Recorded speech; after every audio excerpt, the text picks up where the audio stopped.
Hello again. Welcome back to the Cultural Curriculum Chat podcast. I'm so glad that you are here with me today.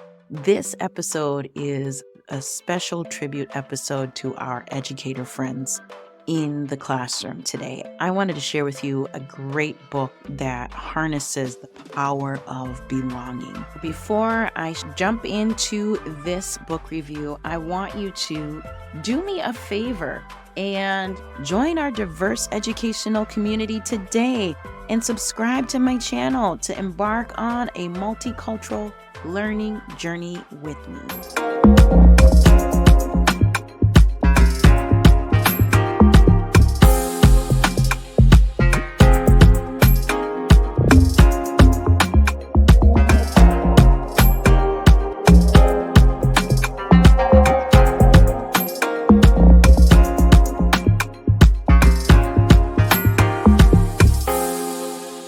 I know we've all been in situations, even in our childhood and formative years, where we felt othered, where we don't know who our people are that are a part of our force of community. And this book, written by Jacqueline Woodson, who is one of my favorite authors, I've shared her book, Brown Girl Dreaming, a beautiful book of poems, and also Each Kindness in my classroom over the years.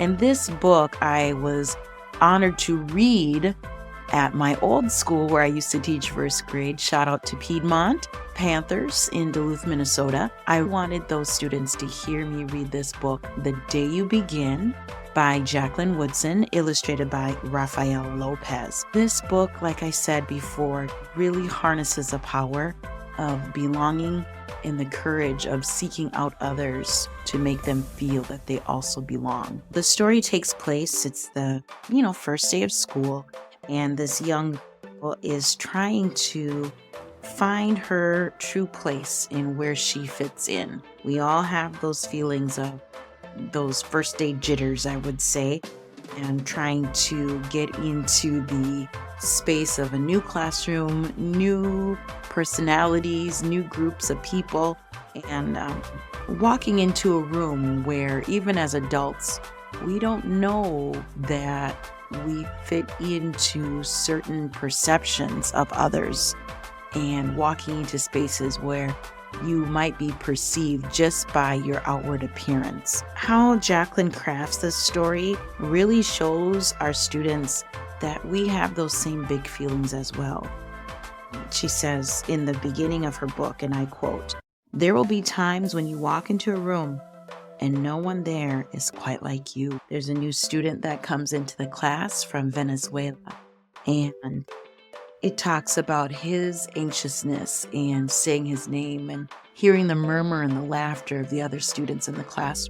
And I quote, "The teacher says his name so softly and beautifully that it reflects your name and the homeland that you left behind." It just also reminds me of Your Name is a Song, a book I also recommended in the beginning of the year by the author Jamila Tompkins-Bigelow. You can find that episode in the link below.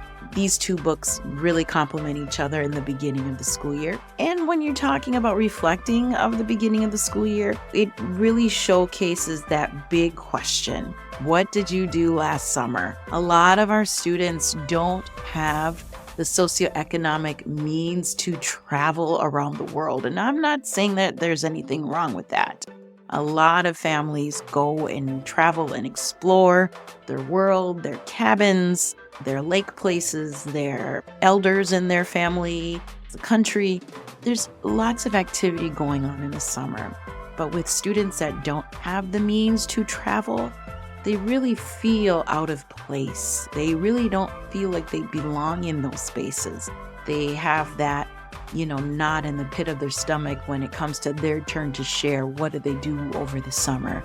And a lot of students might feel out of place and feeling, well, they're not going to feel the joy that I felt when I stayed home over the summer, and the responsibilities I had to look over my younger siblings, or taking them, to the library like this young girl, Angelina, in the story shares. I love how Jacqueline puts into the duality of, even though I didn't travel with my family, I still got to travel and see the world through the books that I read. And that also pulls in that student in your classroom that said, hey, all of our experiences are valid, no matter if I traveled or if I traveled in the books that I read.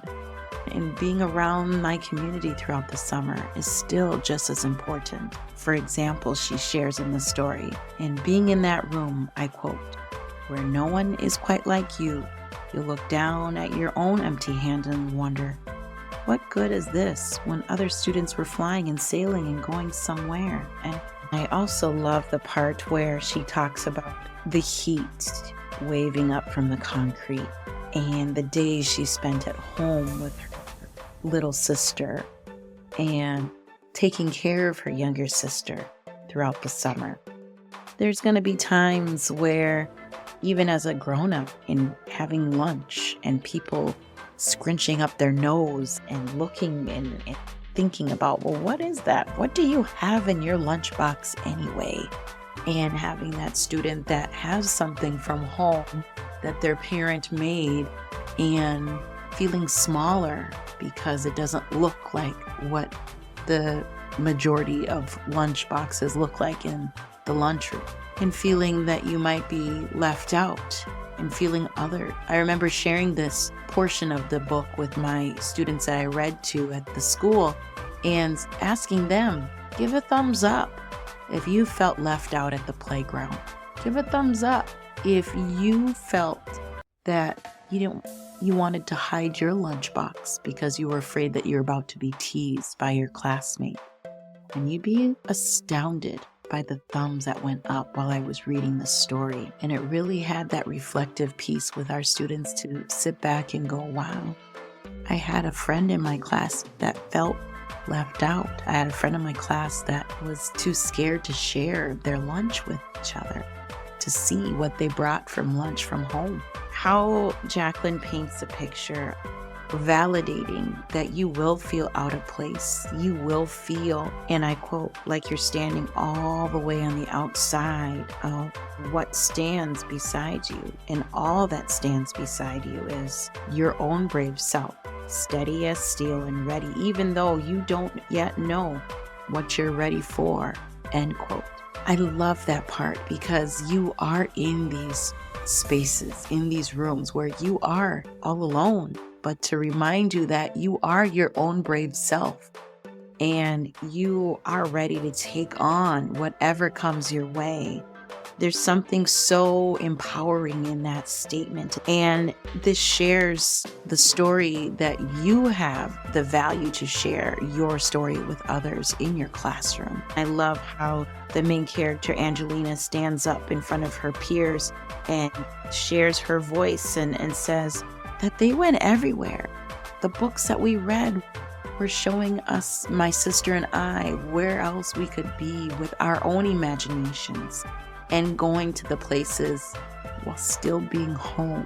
I love how Rigoberto in the story shows that commonality that, ooh, Angelina, that's my sister's name too. And just showing that us as a collective have more in common than we think. I will leave you with this quote that Jacqueline wrote in the book. This is the day you begin to find the places inside your laughter and your lunches, your books, your travel, and your stories, where every new friend has something a little like you and something else so fabulously not quite like you at all. End quote. Books like these need to be in your classroom library. They need for you to read them out loud, not just in the first day of school. You can read it in the middle of the year, just as a quick refresh of rebuilding and reteaching our belonging skills in our classroom.